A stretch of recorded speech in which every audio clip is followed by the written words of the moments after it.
இன்றைக்கு உங்களுக்கான தேவனுடைய பணித்துளிகள். சங்கீதம் 147வது அதிகாரம், வசனங்கள் 11-14 முடிய. தமக்கு பயந்து தமது கிருபைக்கு காத்திருக்கிறவர்கள் மேல் தேவன் பிரியமாயிருக்கிறார். எருசலேமே, தேவனை ஸ்தோத்திரி. சீயோனே, உன் தேவனை துதி. அவர் உன் வாசல்களின் தாழ்ப்பாள்களை பலப்படுத்தி உன்னிடத்திலுள்ள உன் பிள்ளைகளை ஆசீர்வதிக்கிறார். அவர் உன் எல்லைகளை சமாதானமுள்ளதாக்கி உச்சிதமான கோதுமையினால் உன்னை திருப்தியாக்குகிறார். ஆமேன்.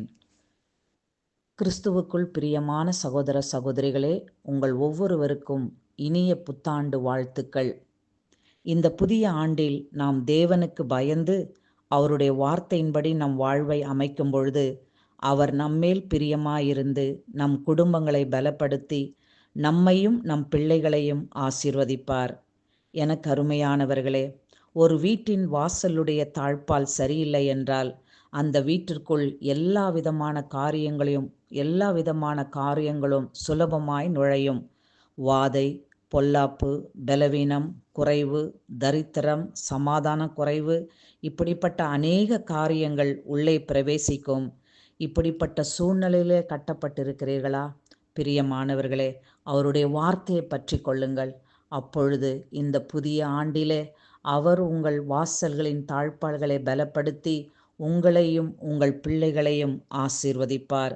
அது மாத்திரமல்ல, உங்களுக்கு உண்டான எல்லா எல்லைகளிலும் சமாதானத்தை கட்டளையிடுவார். ஆவிக்குரிய வாழ்வையிலும் பூமிக்குரிய எல்லாவித ஆசீர்வாதங்களையும் உங்களை நிரப்பி உங்களையும் உங்கள் பிள்ளைகளையும் திருப்தியாக்குவார்.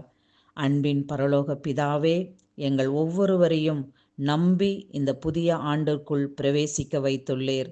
தகப்பனே, எங்களை குறித்தும் பிள்ளைகளை குறித்தும் எங்களுக்கு உண்டான எல்லாவற்றையும் குறித்தும் உங்களுடைய தயவுள்ள நோக்கமும் சித்தமும் எதுவோ அதன்படி எங்களை வழிநடத்தி செல்ல வேண்டுமென்று எங்கள் மீட்பரும் ஆண்டவருமாகிய இயேசு கிறிஸ்துவின் நாமத்தினாலே ஒவ்வொரு குடும்பங்களையும் தாழ்த்தி ஒப்பு கொடுத்து ஜெபிக்கிறோம். ஜீவனுள்ள நல்ல பிதாவே, ஆமேன். God bless you all.